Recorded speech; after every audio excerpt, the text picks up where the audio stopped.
Hi students, welcome to Alphos e-learning chemistry classes for first year. The running chapter is stoichiometry and now we are in session number 20. In previous sessions we discussed about the oxidation and reduction process. And just you remember, my dear children, oxidation and reduction are the process, the chemical process, and we defined it.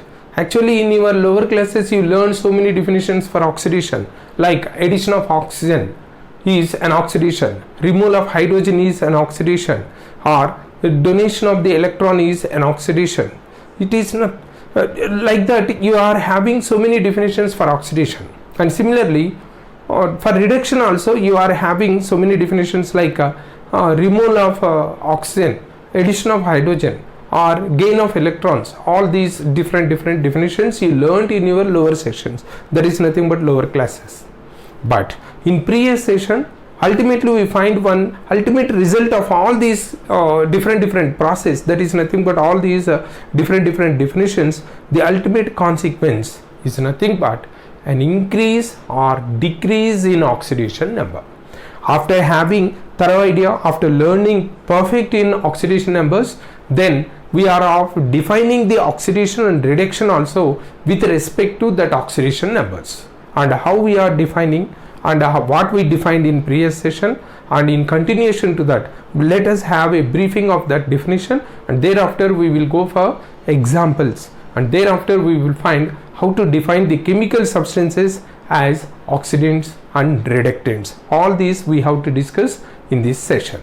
Clear? And now let me define the previous session. That is nothing but oxidation and reduction.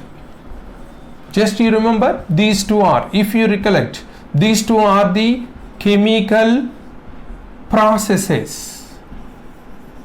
These are the chemical processes, is it not?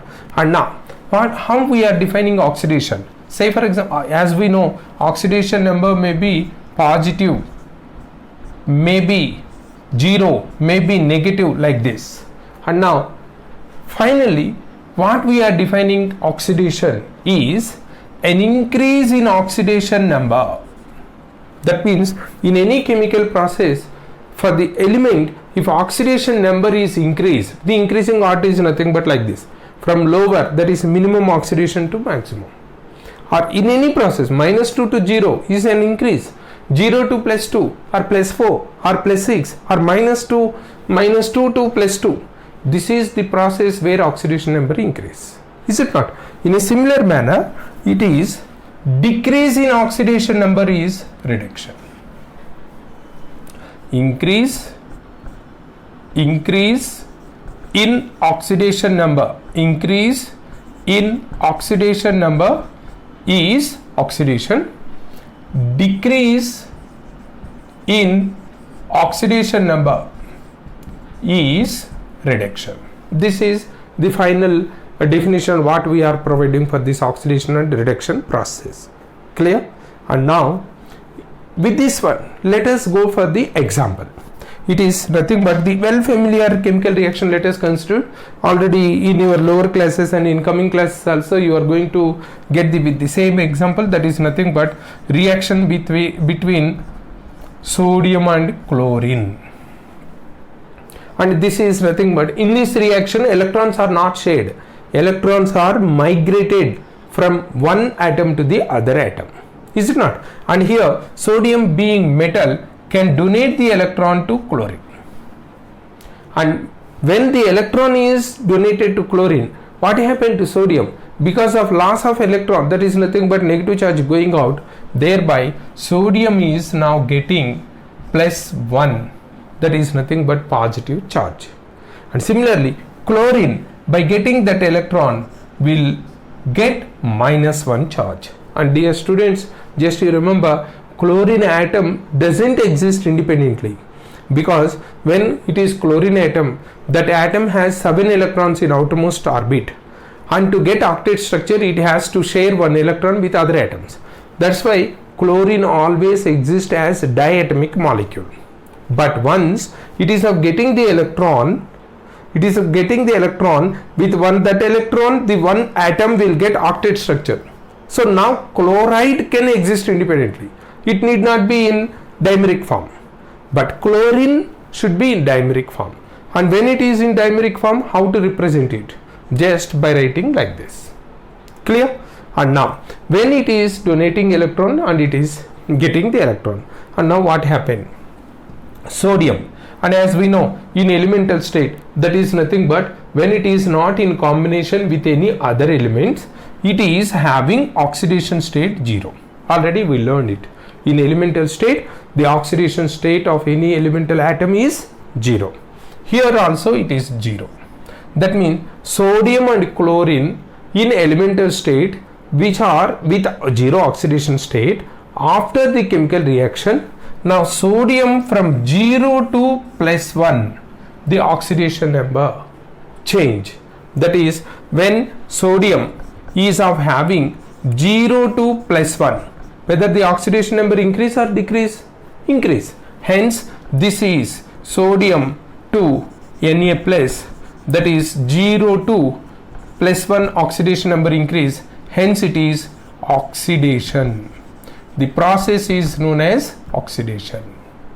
And similar to that, now coming to chlorine. Chlorine half Cl2, it is in elemental state 0. After taking the electron coming to -1, that is 0 to -1, oxidation number decrease, and hence as per our definition it is reduction.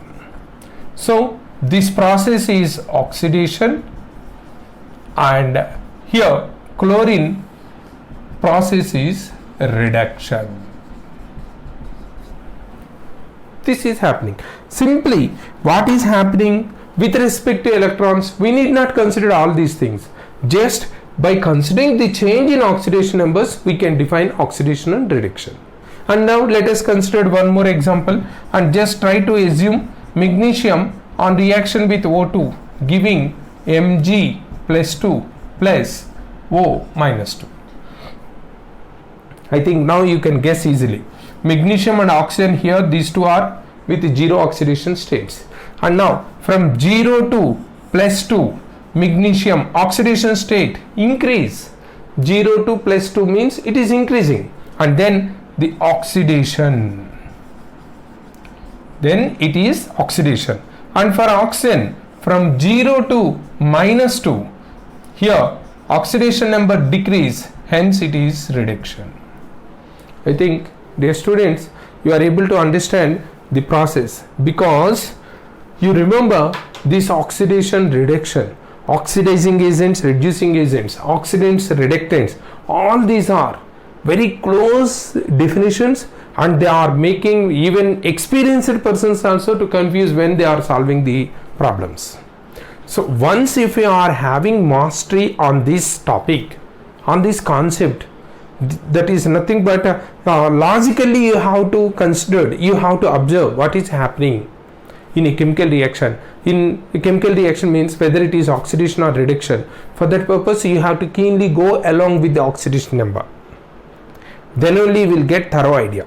Just you have to observe with respect to each atom or with respect to each elemental atoms, you have to observe whether it is increasing its oxidation number or whether it is decreasing its oxidation number. You have to consider it. If its oxidation number is increasing, then we can say that that element is undergoing oxidation.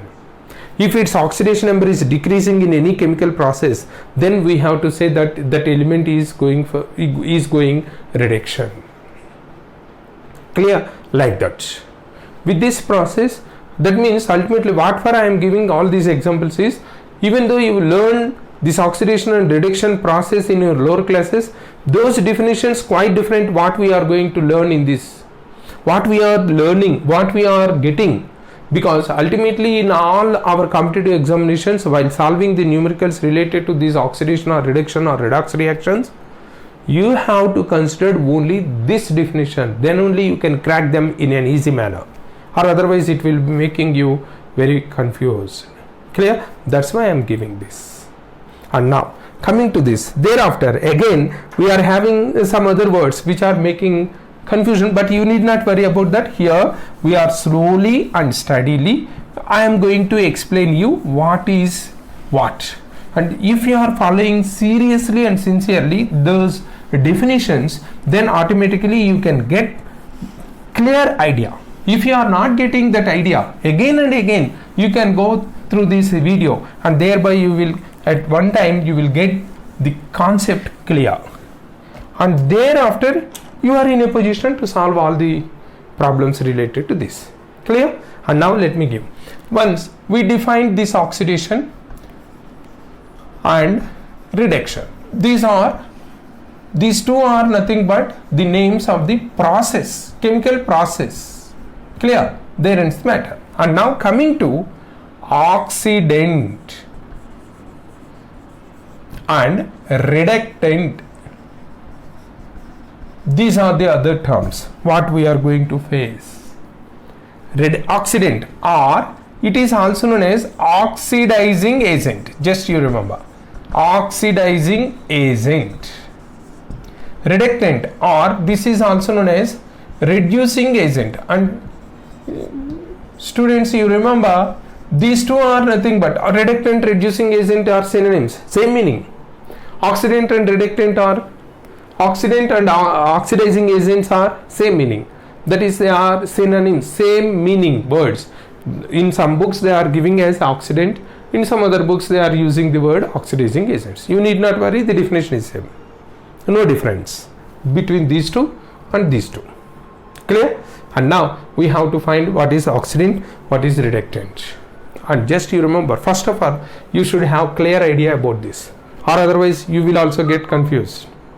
Clear? And now in this case, when oxidation and reduction are the process, here oxidant and reductants are chemical substances. These are chemical substances, or simply you can say that these are the substances, they are not the process.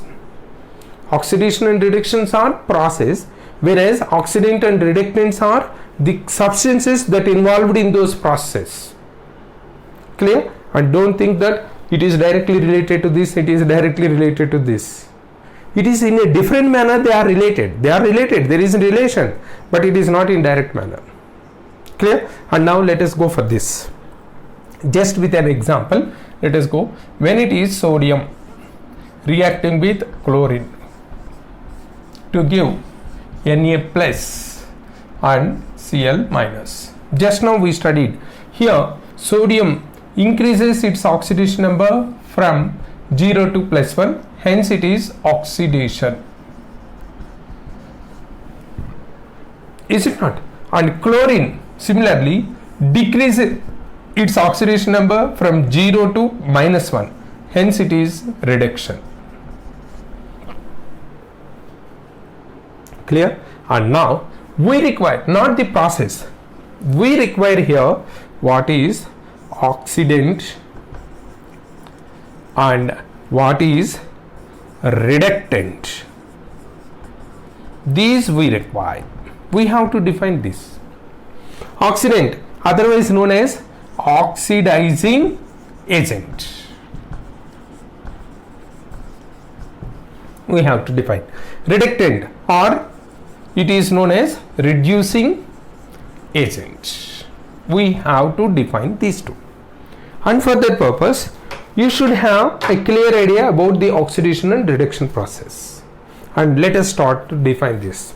Just you remember, my dear students, when the chemical processes are happening like this, these are the two substances that involved in those chemical processes. Is it not? These are the two, that is sodium and chlorine. These two are involved in that chemical process. Clear? And now, when the sodium is making chlorine, what it is doing to the chlorine? Sodium is making chlorine to go for reduction by donating the electron. Again I am repeating, sodium makes chlorine to go for reduction. Clear? And simply how it happens? By donating the electron. Chlorine here it is getting one electron. Which donates that electron? Sodium. So by donating that electron, it makes chlorine to go for reduction. In a different manner, let us imagine like this. Chlorine makes sodium to go for oxidation. It is nothing but in this process what is happening is they are mutually cooperating each other. One is donating the electron because it has excess electron. The other one is accepting the electron because it is having one electron deficiency. One electron deficiency makes it to accept that electron. Clear? But what are the consequences? What are the ultimate result? Is sodium by donating electron makes chlorine to go for reduction, whereas chlorine by accepting that electron makes sodium to go for oxidation.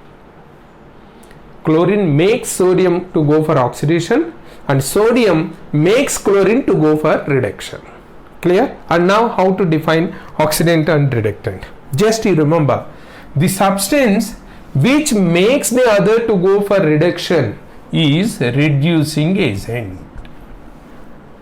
What it is doing to the others, and the substance which makes the other to go for oxidation is oxidizing agent.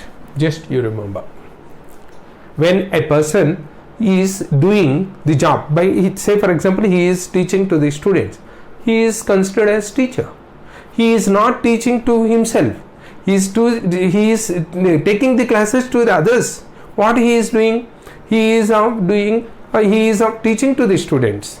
And say for example, if it is service motor, like doctors, they are looking after these patients. They are doing that, and hence they are doctors and teachers, like that.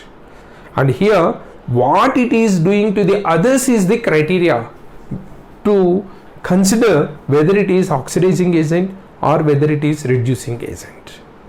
Clear? And now oxidant is substance that makes others to go for oxidation. That makes the others to go for oxidation is oxidant. Similarly, substance, I think now you can define this one also. Substance that makes others to go for reduction is reducing agent or reductant. Just now you observe, substance that makes the other to go for oxidation is oxidizing agent, and substance that makes the other to go for reduction is reducing agent. Simply, what it is doing to the others, that is the criteria to consider whether it is oxidizing agent or reducing agent. Just you remember. Are you clear with this one? And now let us move to the next. In case sometimes, say for example, here it is given like this: NO2 minus in a chemical process get into NO3 minus. Here second compound is not given, only one compound involved reaction is given. And first of all you have to observe what is happening in that process, in that conversion. Can you guess what is happening in this? Just here we have to go for the oxidation number of nitrogen, which is +3, and the oxidation number of here nitrogen is +5. That means nitrogen oxidation number increases from +3 to +5. Now can you guess what is the process? It is nothing but oxidation.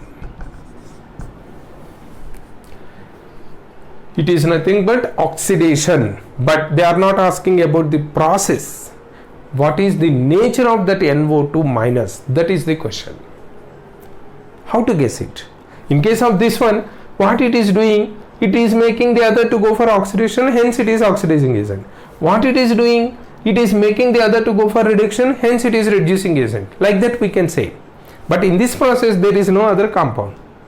And you remember, this is not the other reagent involved. It is the reagent, it is the product. It is the reactant, it is the product. Unlike that of these two. Then how to guess it? Just you remember, for that purpose we have to consider the other consequence, other happening when the process is going on. Clear? And now let us have a look on that. It is here, for example, chlorine. Chlorine is oxidizing agent. How we are defining it? It is making the other to go for oxidation. Clear? On one side it is happening, but at the same time let us see what is happening to this chlorine. It makes the other to go for oxidation, but it itself is undergoing reduction. So we are having the other way, the other process to define the oxidizing agent. Oxidizing agent is nothing but the reagent which makes the other to go for oxidation in one manner. On the other manner, we can define what is happening to that. It is undergoing reduction. So when we are not having we are not aware of this process, that is what it is doing to the others, we have to observe what is happening to them. So the substance which makes the other to go for oxidation is oxidizing agent, or substance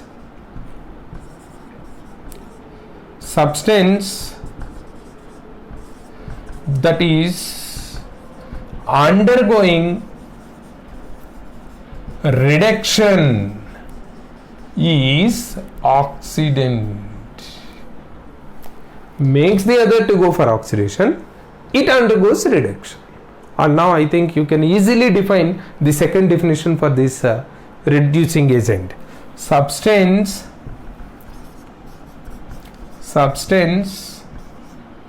that is undergoing oxidation. So now we are aware of two definitions to identify the oxidants and reductants. Oxidant is nothing but the substance which makes the other to go for oxidation, or else the substance that is undergoing reduction is oxidant. Similarly, the substance that makes the other to go for reduction is reducing agent, or otherwise the substance that is undergoing oxidation is reductant. Are you clear with these two definitions? If you are thorough with these, then only you can solve the questions, you can understand the concepts, you can apply the concepts. Clear? That's why it is nothing but simply we can say the heart of stoichiometry, where most of the even experienced people are also getting confused here. Once they can easily define, but when it is to apply, then they are getting confused. But you should not get any such type of confusion. That will be eliminated. Confusion will be eliminated once you are going through this in a sincere manner. Clear? And now with these definitions, now let us go for this. In this process, what is happening? What is happening to this nitrogen NO2 minus? Here the oxidation number increase, and hence NO2 minus is undergoing oxidation. Now you can easily identify what is the nature of NO2 minus. It is undergoing oxidation. Substance that is undergoing oxidation is reductant or reducing agent. So here this NO2 minus is reducing agent. Like that, we can identify the nature of the compound simply in two different manner. One is what it is doing to the others, or what is happening to that. Clear? And now we are having another simple definition for these two. For these two, one more definition. Ultimately, even though we are defining like this, when we are going through the data provided in the numeric or in the problem, what we are searching is what we are going to define now. Clear? And now let us observe. Sodium is reducing agent. How it reduces this chlorine? Just observe. Sodium reduces chlorine. How? Simply by donating the electrons. Just observe. If sodium is donating the electron, then only chlorine is reduced. If sodium is not donating the electron, is it possible for chlorine to go for reduction? No. And similarly, now let us think about the reverse. Chlorine makes sodium to go for oxidation. How? by gaining the electron, by accepting the electron that is given by the sodium, it is going for, or it makes the sodium to go for oxidation. Simply the definition, I think now you are getting the idea about the definition of this oxidant. It is nothing but oxidant is electron, let me write here, this oxidant or oxidizing agents are electron acceptors. Electron acceptors or oxidizing agents. When they accept the electron, simply you can observe this is accepting the electron from this, thereby it can make the other to go for oxidation, and hence it is oxidizing agent. And now what is reductant? Electron donors. Electron donors. Electron donating makes the other to go for reduction. So simply with respect to electron acceptors are oxidizing agents and electron donors are reducing agents. Clear? Like that you can define with respect to the electron migrations also. These are the definitions for these oxidants and reductants, and you should be clear and you should have a thorough idea about this. Then only you can solve the questions. Are you clear? If you are not, I think in first view you may get 50 to 60% of idea about these oxidants and reductants, but once, twice, thrice if you are going through that, you will get highest grip on these concepts. Clear? And hope you are getting this idea in a simple and easy manner and in a strong manner. Clear? Thank you.